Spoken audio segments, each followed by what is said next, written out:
Do you remember the days when dining out was an experience, not just a meal?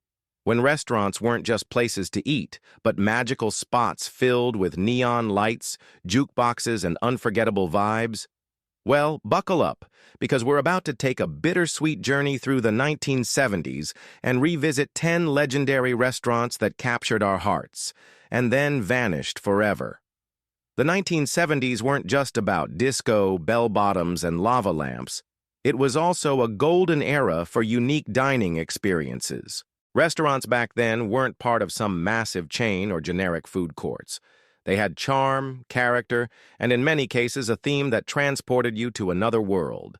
In today's video, we're counting down 10 iconic restaurants from the 70s that once stood as beacons of nostalgia but have since closed their doors for good. And stick around till number 10, because there's a cliffhanger that'll connect us straight to a future episode on the quirky fast food chains of the 80s you won't believe existed. Kicking things off with a classic, the All-American Burger wasn't just a restaurant, it was a pop culture icon. Immortalized in the movie Fast Times at Ridgemont High, this burger joint symbolized everything cool about 1970s Americana.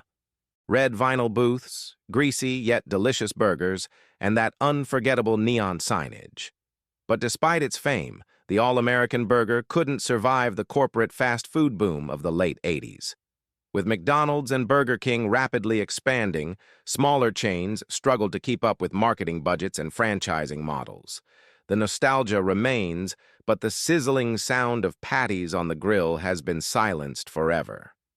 Imagine a place where you could order hot dogs steamed in beer. That was the magic of Lums. Founded in the 50s, Lums reached its peak popularity in the 70s with nearly 400 locations. The casual, family-friendly atmosphere combined with its quirky menu made it a favorite across America. But despite its success, poor management decisions and an ill-fated expansion led to its downfall. By the 80s, the brand was sold multiple times, diluting its identity until it faded completely. Today, those beer-steamed hot dogs exist only in the memories of those lucky enough to taste them. The Ground Round was famous for two things: serving peanuts you could throw on the floor and letting kids eat for a penny per pound. This casual dining spot brought families together in the 1970s like no other. The relaxed vibe with cartoon screenings and comedy nights made it a staple for suburban weekends. However, as the casual dining landscape evolved with competitors like Applebee's and TGI Fridays, the Ground Round couldn't keep up with changing consumer expectations. Financial troubles hit in the 90s, leading to widespread closures. That crunchy sound of peanuts underfoot? Sadly, gone forever.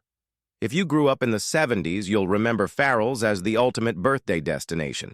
With its turn-of-the-century decor, loud singing staff, and enormous sundaes like the Zoo, delivered on a stretcher with sirens blaring, it was an experience you never forgot. But Farrell's expansion was too rapid, and the novelty wore thin by the 80s. Changing tastes, coupled with the rise of new dessert chains, pushed Farrell's into decline. Despite several attempts to revive the brand, most locations shuttered, leaving behind only echoes of sugary laughter and the clang of ice cream scoops. Dining inside a refurbished British train car? That was the pitch of Victoria Station, a steakhouse that brought railway nostalgia straight to your plate.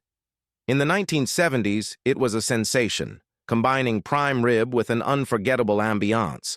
The concept was unique, but high operating costs and economic downturns in the late 70s spelled trouble. By the time the 90s rolled around, the allure of themed dining had waned, and Victoria Station stations quietly disappeared. Today, it remains a symbol of how even the most creative dining experiences can get derailed by time and trends. Sambo's was once a breakfast empire with over 100 locations at its height. Their signature pancakes and whimsical decor attracted families nationwide. But the name, rooted in a controversial children's story, became increasingly problematic in a changing social climate. By the late 70s and early 80s, protests and cultural awareness led to the brand's rapid decline, attempts to rebrand were too little, too late. The controversy, combined with rising competition, sealed Sambo's fate, and by the mid-'80s, the chain had virtually disappeared, serving as a lesson in how cultural perceptions can reshape business legacies. Once the largest restaurant chain in America, Howard Johnson's was synonymous with road trips, orange roofs, and 28 flavors of ice cream. In the 1970s, it was the ultimate highway pit stop. But as fast food giants revolutionized speed and efficiency, Howard Johnson's sit-down model felt outdated. Mismanagement and the inability to modernize their menus led to a slow death throughout the 80s and 90s. By 2017, the last iconic Hojo restaurant closed its doors, leaving behind a ghostly reminder of mid-century travel culture that defined a generation's childhood vacations. Steak and Ale was a pioneer of affordable steak dinners, complete with dim lighting, Tudor-style decor, and a salad bar that felt revolutionary at the time. Founded in the 60s, it blossomed in the 70s, catering to middle-class families looking for a touch of elegance without breaking the bank. But trends shifted, and competition in casual dining stiffened. By the early 2000s, financial strain and changing consumer tastes forced the chain to shutter all locations. Although talks of revivals persist, the original charm of Steak and Ale is now a wistful memory for the boomers who once toasted there. Geno's Hamburgers, founded by NFL legend Gino Marchetti, was a fast food gem of the 70s, especially popular on the East Coast. Known for its hearty burgers and connection to the Baltimore Colts, Geno's had a loyal following. However, rapid expansion without sustainable infrastructure led to operational chaos. In the early 80s, the chain was sold to Marriott, and most locations were converted into Roy Rogers restaurants. While a few Geno's tried to make comebacks, the original chain couldn't survive. All that's left now is nostalgia for a burger joint that married sports and fast food in an era gone by. Long before Taco Bell dominated the fast food taco game, there was Pup and Taco, a quirky chain from Southern California serving tacos, hot dogs, and burgers. In the 70s, it was beloved for its odd combination of menu items and affordable prices. But by 1984, Taco Bell saw them as competition and bought up most locations to expand their empire. Pup and Taco quietly vanished, but its unique mashup of American and Mexican fast food left a lasting impression. And speaking of fast food history, in our next video, we're diving deep into the weirdest fast food items from the 80s that will blow your mind. You won't want to miss it. Which of these restaurants do you remember? Or did we miss a local gem from your town that deserves a shout-out? Drop your memories in the comments. We love hearing your personal stories, and we might even feature them in an upcoming video. From the all-American burger to Pup and Taco, these restaurants weren't just places to eat. They were landmarks of culture, family, and simpler times.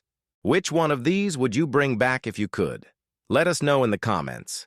And don't forget, we've got that next video on bizarre 80s fast food coming up. So stay tuned. If this trip down memory lane made you smile, don't forget to hit that like button, subscribe for more nostalgic deep dives, and ring the notification bell so you never miss a moment of retro goodness. Until next time, keep the past alive.